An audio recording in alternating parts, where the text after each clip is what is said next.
টাকি পৌরসভার ১০ নম্বর ওয়ার্ডে নির্বাচনী জনসভা তৃণমূলের।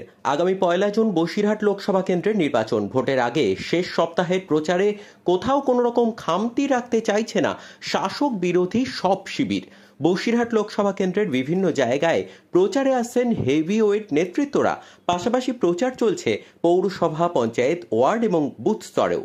বৃহস্পতিবার সন্ধ্যায় টাকি পৌরসভার ১০ নম্বর ওয়ার্ডে এক নির্বাচনী পথসভার আয়োজন করা হয়। স্থানীয় তৃণমূল কাউন্সিলর সীমা মুখার্জির উদ্যোগে তৃণমূল কংগ্রেস প্রার্থী হাজী নুরুল ইসলামের সমর্থনে এই পথসভার আয়োজন করা হয়।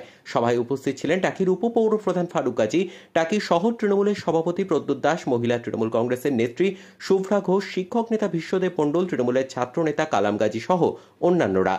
সভায় মহিলাদের উপস্থিতি ছিল চোখে পড়ার মতো। সভা থেকে বিজেপির বিভিন্ন নীতির বিরুদ্ধে সুর চড়ান স্থানীয় কাউন্সিলর সহ বক্তারা। আমাদের দিদি একদিকে মায়ের মতন দাঁড়িয়েছে, ফ্রি রেশনের চাল দিচ্ছে, আর 1000 টাকার গ্যাস, সেই 1000 টাকার গ্যাসে সেই ফ্রি রেশনের চাল ফুটছে। ভাবুন কতটা নিষ্ঠুর। মায়া দয়া বলতে কিছু নেই। ওরা পারে সকাল থেকে রাত অবধি কিভাবে মানুষের ক্ষতি করবে, কি করে মানুষের মাথার ছাদ কেড়ে নেবে, কি করে মানুষের মুখের অন্ন কেড়ে নেবে, সেইটাই ওরা জানে।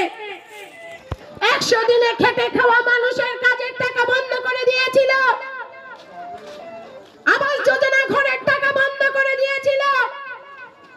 আমরা দিনের পর দিন আমাদের এই সামনে বসে থাকা মা ভাই বোনেরাই দিনের পর দিন কলকাতায় অভিষেক ব্যানার্জি ধর্নায় বসেছিলেন, মমতা ব্যানার্জি ধর্নায় বসেছিলেন।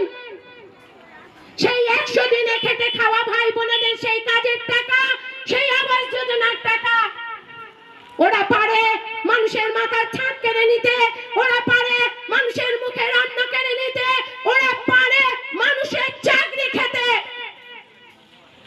উইদাউট নোটিশে 26,000 মানুষের চাকরি খেয়েছিল, কিন্তু সেটা পারেনি আমাদের মাননীয় মুখ্যমন্ত্রীর জন্য পারেনি। ওরা চাকরিটা খাওয়ার আগে বলছে, শনিবারে বলছে সোমবারে বোম বাস্ট হবে, তাহলে শনিবারে বলছে সোমবারে বোম বাস্ট হবে, তাহলে সবটাই ওরা জানে, ওরাই পরিকল্পিতভাবে করেছে, ওরাই করেছে। না করলে ওরা বলে কি করে? সোমবারে ফার্স্ট উইকে যখন কোর্ট খোলে তখন দেখে 26,000 মানুষের চাকরি নেই। একটা বার চিন্তা করলো না যে এই 26,000 মানুষ বিয়ে খাওয়া করেছে, সংসার ধর্ম পেতেছে, বাচ্চা কাচ্চা হয়েছে, এরা কি করে বাঁচবে? একটা বার চিন্তা করলো না। কিন্তু দিদি বললো কেউ ভয় পেও না, আমি আছি, আগে প্রমাণ হবে, আগে প্রমাণ করে আসুক, তারপরে চাকরি খাবে, প্রত্যেকে মাইনে পাবে, কারণ চাকরি খেতে পারবে না। এটাই আমাদের দিদি, এটাই আমাদের মাননীয় মুখ্যমন্ত্রী মমতা বন্দ্যোপাধ্যায়। আমাদের মা বোনের পাশে দাঁড়িয়ে নারী শক্তিকে এগিয়ে নিয়ে আসছে, আমাদের নারী শক্তিকে সঞ্চলছে। আর একদিকে দেখুন সন্দেশখালীতে আমাদের প্রত্যেক